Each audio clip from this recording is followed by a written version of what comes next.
morning, especially to our YouTube audience. My name is Reverend Jack Abel. I'm the Senior Director of Spiritual Care at the Caron Treatment Center location in Pennsylvania, coming to you from Magic Mountain in Warrersville. As the season of Passover begins for the Jewish community and Holy Week commences with Palm Passion Sunday for the Western arm of the Christian and Catholic movements that observe these kinds of sacred times. So I have an auditorium with patients here who are here in treatment. We're looking forward to the day when we can welcome alumni and families back to campus.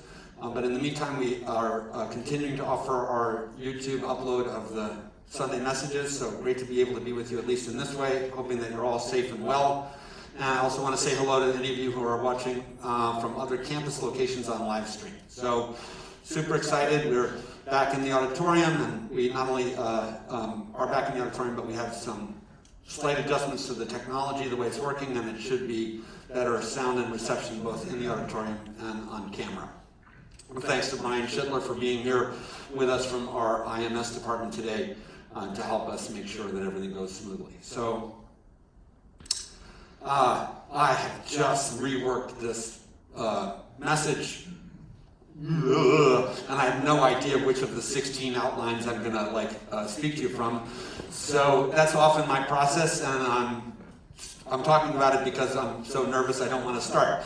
Anyway, what occurs to me in the moment to share with you about is that I learned in my early recovery a saying that came out of the literature of Narcotics Anonymous, which tells you something about my early recovery. I did a lot of NA in my early recovery, and I learned that in the opening readings there, it talks about how in active addiction, our focus is finding and using and finding ways and means to get more. That's not an exact quote, but it's something about that. And my guess is that those of you, especially who are patients, will identify that in your own way.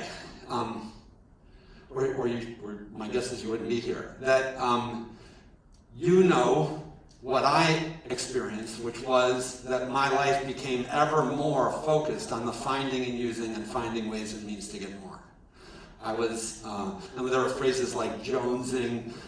Today we talk about post-acute withdrawal, and withdrawal, we medicalize a very, very foundational human thing, which is the misery of being a person who suffers from a use disorder separated from their substance or behavior of need. And that's a panic. It's as bad as, the classic image is you take the bottle away from the baby and the baby cries. And I'm not trying to say you're all babies, but I can tell you I experienced significant distress in my early recovery from that phenomenon, jonesing, post-acute withdrawal, from absence from my primary coping mechanism, which was good day. I used to say, I'll get high on any day that ends in a Y. And that kind of flippant, sarcastic and cynical humor is something I've tried to steer myself away from in my recovery, but it still is there. And it comes out when I'm, again, anxious. So, I don't think that my parents wanted for me to be a person whose life was oriented at its first and last to the getting and using and finding ways and means to get more. I do not think I grew up in a society that also championed that as its principal value, but it became the principal drive of my life. And I thought a lot as I was thinking this week about my mom in particular, and my dad, because I think many of us draw our values down from our family of origin. Even if what they say does not line up with what they do, then we take on a conflict, and that's what happened to me. I was taught a certain set of values, and then I watched the value set that my parents' behavior expressed, and saw what I felt was clear to me as a 13-year-old was hypocrisy, because like for me, for example, it was like, well, you're not supposed to smoke dope, Jack, but I'm like, yeah, but you can sit there and drink scotch all night. So that was one of those values that I threw out. Their value of abstinence from illegal drugs, I was like, I'm not going to subscribe to that one. But underlying that, my parents had more humanistic, and they were for them religious, spiritual, if you allow me to use that word, more tender values. Like, I watched my mother be almost a Dr. Dolittle. She could woo a wild raccoon down from the hill with little peanut butter and jelly sandwiches. And the raccoon would come and eat the peanut butter and jelly sandwiches right out of my mother's hands. And she exhibited a kind of gentleness and sacred presence in that I remember being mesmerized by as I sat in the living room watching her do it out on the back porch. And I revered my mother for her ability to snake charm a wild animal like that. And I thought I aspired to that kind of gentleness and something about that. It was like she was a raccoon whisperer, you know, and I wanted to be a people whisperer. I wanted to be able to be, to manifest something like that. Also, my parents did raise me in formation through the Roman Catholic sacraments, First Communion, confirmation, baptism, all of those things. And I was an acolyte and which meant I remember drinking wine that was consecrated and getting really in trouble because not only was I drinking the priest's wine, but I was drinking consecrated wine, which is like apparently doubly wrong. But so there was always this conflict of values in the background. And the things that were idealized in my family system were mixed like that. We idealized good Scotch, but we idealized good intelligence and intellect in academia. We idealized, it seemed like, late night drunken fights were okay, and what we said was, we're not going to talk in the morning about the crap that happened the night before. So that was a value I took in, was like, no, I did not see a plate flying across the living room with my brother that my mother threw, which I did, by the way. But I would come down in the morning, and there's the broken plate over by the crucifix where it hit the wall. How about that? And my dad would be like, "Good morning, Jackson." And I'd be like, "Hey, Dad." And then he would be like, "You want a cup of coffee, son?"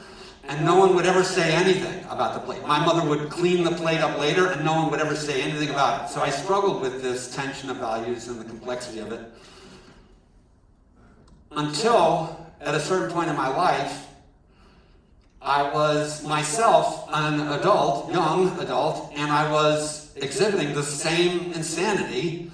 And in fact, as I think happens many times, is that like my addiction ramped up faster than my parents'. Because first of all, I was using harder chemicals. Also, I think I started sooner than they did. I started using substances at 11 years old in a hand-me-down cascade that I turned my younger brother on at 9. So I'm embarrassed about that, but today he's long time clean and sober, as am I. Anyway, by the time I was 28, I had liver problems that my medical folks were telling me, maybe you should look at your drinking, and I was declined for life insurance based on my liver profile, and it sort of caught my attention, partly because my mother was suffering from acute cirrhosis of the liver at the time, and so I had plenty of data on the windshield to make me realize that I was in an acute crisis, and I found myself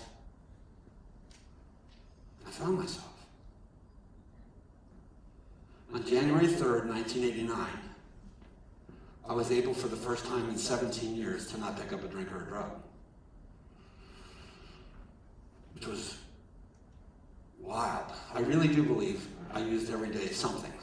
Weed, alcohol, LSD, whatever was available for every day from my early teens until I was 28 and crashed onto the shore of Alcoholics Anonymous, where there was a kind of finding myself. And in this discovery of finding myself, many things would happen. I would have to go back and re-examine the stories of my childhood and pick apart the values that were that I wanted to keep and the ones that I had to reconsider. And I was given back choice in my life, because instead of my life being directed by the finding and using and finding ways and means to get more, I suddenly had a choice to decide how would I want to direct my life. And in that time, so this was in the late 1980s and early 1990s, at that time I would say America, in my perception, still was very much a place where the principal values that were being offered to me through media and culture were accomplishment. And so I thought about getting a PhD, I thought about going into business for myself, I thought about and less like winning the lottery, those kinds of things, but I still was like, I wanted to do the climb up out of the, truthfully we were upper middle class, but I wanted to make a status jump into the upper class. And I idealized this idea of like having enough resources financially in other ways and enough status and enough recognition to have other people be envious of me. That was like one of the things I certainly considered in my early sobriety. I'm embarrassed to say it, but those were the values that like initially kind of tugged at me. I was early in my sobriety and was like, I'm going to do the 12 steps in a month and I'm going to go on Oprah, I'm going to write a book, and the next thing you know, I'm going to be like on Easy Street. None of that happened. Thank God. As I went through my day-to-day recovery, not using one day at a time, people in Alcoholics Anonymous and Narcotics Anonymous and the other fellowships of which I was a part, which there were many, I'm not going to list them all because it would be telling you more than you need to know about my brokenness. But as I made my way through my recovery, people took me through this path that is up on the wall there, those 12 steps, and helped me look at myself, I found myself, and discover who I had harmed, and discover how I felt I had been harmed by others, and seek to do a repair. And the culmination of that journey was a decision to orient my life in a different way. Instead of Oprah and the speaking circuit, which sadly, like the whole wanting to be visible and known and all that stuff, like that was an attention-seeking approval thing, which still shows itself today. My ex-wife said to me when I went to seminary, you're only going for the open mic. And she was more right than I wish to admit. But that's not the only reason. There was within me, when I went to seminary, there was awakening within me, a thing that my mother talked to me about before she died, which we spoke of at that time in terms of a single word, call. And it was not a word that was really rich in my vocabulary at the time, and I think it's not necessarily a word that's yet on the front list of commonly used words in our vernacular, but this idea of vocation, of people having a calling, I started exploring the idea of going from atheism to ministry, and from self-serving to other-serving, like to being a person whose life was oriented towards what in the general category they call a helping profession. And on one of the outlines that I wrestled with today, getting ready for today, I was going to talk a lot about, in my world that I grew up in, people who did helping professions, we kind of looked down on. You know, whether that was like the janitor in the high school or no one would ever aspire to that rank of job. And suddenly in my sobriety, I'm like, you know what? Let's say I was earning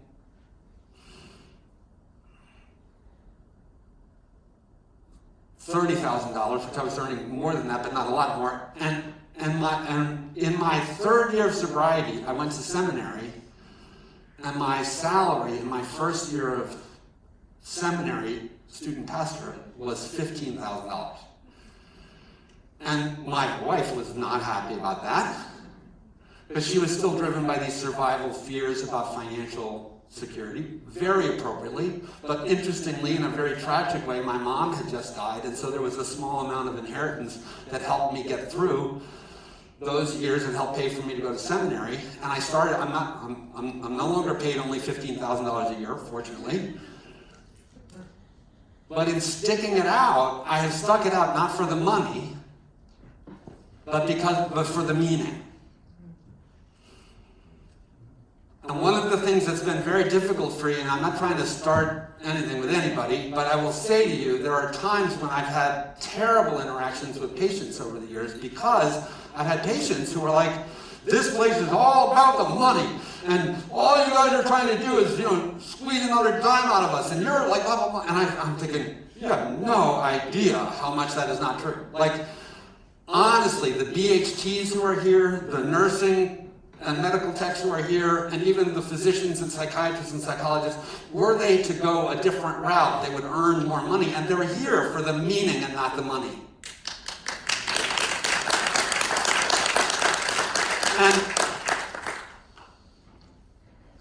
And I know that so deeply that because I supervise people, and I've had people work for me and work there, and they're like, really, is that all you can offer? And I'm like, sorry, like that's like this is what we've got, and so we explore what the real issue is about, and it's the culmination of human value to me is service to others. There was a guy who was here after Father Bill began to age enough that the organization realized that they were going to need to develop a successor in his role to carry on the chapel tradition. There was a fellow whose name is still alive, Father Mark Hushin. Super guy, great fellow. And Father Mark was a Roman Catholic priest also in the same order in which Father Bill was ordained, the Order of St. Francis de Sales. Those are servant orders. When you become an oblate of St. Francis de Sales, even the word oblate means like obligation. You put yourself under authority, and it's a sort of willing diminishment of your grandiosity. And early ordination rituals would, in Christian communities, would involve laying oneself on the floor. You would lay yourself down in total prostration of any of your sort of dignity, like laying it all down before the cross, or like giving up your life to a God of, and where the next idea, when you get up from that posture, you are getting up with a devotion to service. That's what it was all about. And so Father Mark used to come here, and like me later, after Father Mark left, I became Father Bill's second for chapel. From 2007 to 2014, I was here almost every Sunday, or 2008 to 2014. For 6 years, I was here basically every Sunday. But I was here in a second chair role. I was helping out with the chapel service, but there's a point to this whole thing, and then I'll finish up. When Father Mark would finish the service, and Father Bill would be like, okay, Mark, close it up. Father Mark always did the same closing shtick, which is funny because he wasn't Jewish, but anyway, just hang in here with me. The closing piece that Father Mark used to do was love and service, baby. And he would get very animated about it. He would get the crowd like, love and service, yeah! And I'm not going to ask you to do that today, because I realize that's probably a stretch and would be out of character for me. But that's the heart of what I want to tell you, is the transformation and the choice that's in front of us. And it's an Easter Passover shift. It's a decision that you get to make, because you get to come here and we get to break the chains between you and your substance and behavior of need. You have to do this, and you have no other choice. Guess what? You can do something else. You have a chance to orient your life. And now as you go out from here, I want you to be aware you still have this left and right road. You can go sex, money, drugs, rock and roll, and take out the drugs, and you can make it all about self-aggrandizement, or you can decide to go for the noble course of love and service. And which one do you think is more pleasing and gratifying? Ask yourself that deeply. In fact, I would encourage you to do some homework on that. If you really think that what you want to do is go find more money and more status and more power, go interview a few people who have climbed way beyond wherever you are, and ask them if that next level of status and accomplishment and money and all that sort of stuff really brought them true, deep satisfaction. I'm not a raccoon whisperer, but what I love to think of is I am on my best days, a bit of an addict whisperer. That like my mother, wooing the raccoon down from the hill with peanut butter and jelly sandwiches, I've got a cafeteria here and I'm trying to like lure you all down from the wild. Getting you eating out of my hands is a little bit of a gross image, and I don't mean it that way, but I will tell you that that's what drives my entire, that's like the first and most important part of my work life. And the other thing that's become super important for me is my wife and my children and grandchildren through her. So those are the two things that drive my world today. And I want you to think about whether love and service speak to you. Do you hear their call? Are you still so much in the fog that it's still Johnny Walker Red or whatever it is, Jim Beam or Jose Cuervo or, Jim, I'm not going to name them all, but it's interesting they have names because they become like relationships. And as you divorce yourself from your addictive tie, you will need to forge new ties. Or the call of the return will be more powerful than the boredom and gap in which you find yourself. And I would urge you and plead with you to hear the testimony of the 12 steps and of the wisdom traditions and of people like Father Mark and Father Bill and Reverend Jack to tell you, if you want to know what's going to be the most powerful and most meaningful thing, in NA I was taught the love of one addict for another. That's what helps people get and stay sober. That's what Bill Wilson and his colleague, Dr. Bob Smith, discovered. That if they would orient their lives towards testimony, towards others, in the hope that others would, through their testimony, find this path, that they themselves would be rescued from a return to the pits of despair in which they had fallen. So, it's going to end up being a long recording. Thank you very much, Marty. You can tie it up. And